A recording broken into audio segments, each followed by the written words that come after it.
राम राम मित्रों, योग बनाए निरोग। मैं रमाशंकर द्विवेदी। आज सामाजिक चिंतन और बहस चर्चा। सब चूहों ने मिलकर एक प्रस्ताव दिया कि बिल्ली के आतंक से त्रस्त हैं। बिल्ली से बचाव करने के लिए, बिल्ली को पराजित करने के लिए, या बिल्ली आवे और घंटी बज जाए और हम लोग सुन लें, उस जगह से भाग जाए, या मुकाबला करने के लिए अपनी सेनाएं खड़ी कर ले। ये प्रोग्राम बनाया चूहों रूपी राजनीतिक दलों के घमंडिया गठबंधन ने। एक लंबी चौड़ी 28 दलों की टीम तैयार हो गई और सत्ता का सेमीफाइनल घोषित कर दिया गया कि 2023 सेमीफाइनल है और 24 के फाइनल में पूरी तरह से सत्ता से बाहर कर देंगे। परंतु आश्चर्य इस बात का है कि सबको लगता था, जितने भी कि घंटी लिए घूम रहे थे, और घंटी गले में बांधेगा कौन बिल्ली के, उस बिल्ली से मुकाबला अकेले किया जाए, दुकेले किया जाए। इसलिए सब गठबंधन साथ लेकर सत्ता की रेस में पहुंचे और सेमीफाइनल का पूर्ण रूप से आनंद लेने के लिए योद्धा अपने मैदान में युद्ध रण के लिए कौशल दिखाने के लिए उतरे। एक योद्धा तेलंगाना में हुए, उनकी लड़ाई उसी गठबंधन से थी जिसके वो हिस्सा थे। एक लड़ाई राजस्थान में थी, एक लड़ाई एमपी में थी और एक लड़ाई छत्तीसगढ़ में थी। लेकिन भारतीय जनता पार्टी का बूथ से लेकर सत्ता आसीन कार्यकर्ता, प्रथम सेवक माननीय नरेंद्र मोदी जी का प्रत्येक चुनाव एक रण होता है और उस चुनाव को बिल्कुल उसी तरह लेते हैं जैसे लोकसभा और राज्यसभा। और यहाँ कुछ सत्ता के जादूगर थे, जिनको लगता था जादू है, मेरी गारंटी स्कीम है, चला देंगे। लेकिन कांग्रेस पार्टी का पतन उसके कुकर्मों की देन है। तुष्टीकरण की आड़ में 85% लोगों के साथ धोखा, 15% लोगों को आरक्षण धर्म के आधार पर दे दिया गया, जो देश के लिए विघटनकारी साबित होने वाला है। और मुझे विश्वास है सत्ता में आने के बाद वहाँ की गवर्नमेंट इस तरह बेहुदे आचरण को समाप्त करेगी।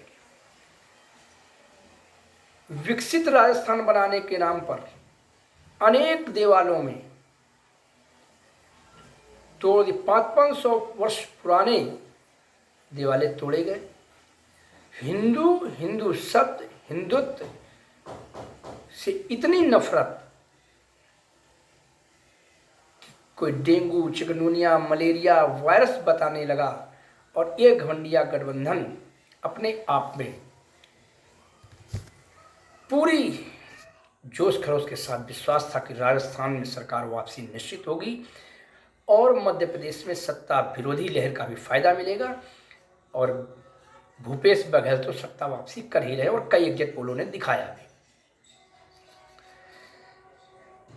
लेकिन अच्छा हो कि कांग्रेस पार्टी के पूर्व अध्यक्ष जब तक अपने हास्यास्पद भाषणों का अवलोकन करते रहेंगे, तब तक भारतीय जनता पार्टी को सत्ता में आने से कोई रोक नहीं सकता। एक मैच हारना या जीतना, खेल क्रिकेट इज बाई चांस होता है।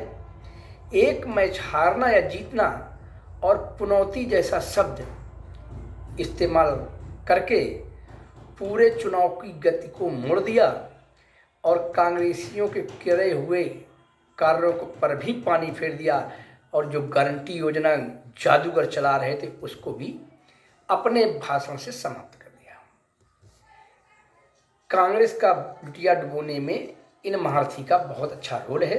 लेकिन भारत को, भारतीय जनता पार्टी को विजय दिलाने में भी इनका अहम योगदान है।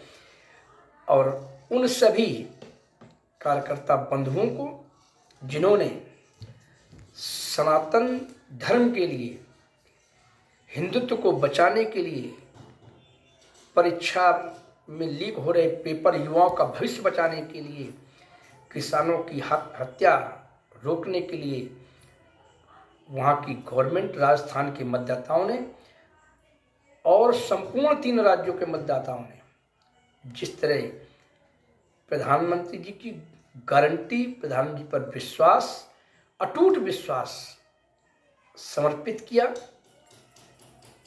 इससे आज 3 राज्यों में वापसी होना अलग बात है, पूर्ण रूप से उत्तर भारत से कांग्रेस का सफाया हो जाना ये दर्शाता है कि कांग्रेस की गलत नीतियां और रीतियां ही उसको रसातल में लिए जा रही हैं।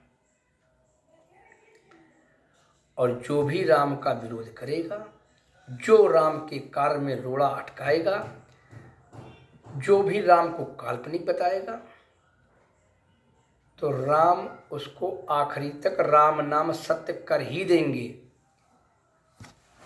आप सभी मित्रों को, सभी बंधुओं को, जो लोग हमारे वीडियो देखते हैं या संघर्षक रूप से, उन राज्यों के सभी मतदाता बंधुओं को इस विजय रथ को आगे बढ़ाने के लिए हार्दिक शुभकामना और बधाई। आने वाली सरकार उस चीज़ों को समाप्त करेगी जो जन विरोधी नीतियों के तहत बनाए गए कानून को समाप्त करना ही सत्ता का पहला कर्तव्य होगा। मित्रों, राजनीति में हार जीत होती रहती, सत्ताएं आती और जाती रहती हैं, लेकिन सत्ता का इतना पतन हो जाए, सत्ता की आंधी में इतनी नतमस्तक हो जाए कि स्वर्गीय कन्हैया लाल जी के निर्मम हत्यारों के घर अगर बुलडोजर भी ना चल सके, तो ऐसी निकम्मी, बेशरम, नक्कारा सरकार का जाना ही उचित है। और योग, आयुर्वेदिक औषधि, धार्मिक स्थल की यात्रा, सामाजिक चिंतन का एक चैनल है। आप सब लोग, जिन लोगों को हमारी औषधि, हमारे योग से लाभ मिल रहा हो, वो लोग हमारे चैनल को सब्सक्राइब और लाइक करें। जिन लोगों को हमसे सीधी बात करनी हो, मेरा नंबर है 9935112487। कल फिर किसी योग, आयुर्वेदिक औषधि या नए विषय पर या धार्मिक यात्रा पर, धार्मिक स्थल पर चर्चा करेंगे। तब तक के लिए मैं आपसे विदा लेने के लिए करता हूँ। नमस्कार।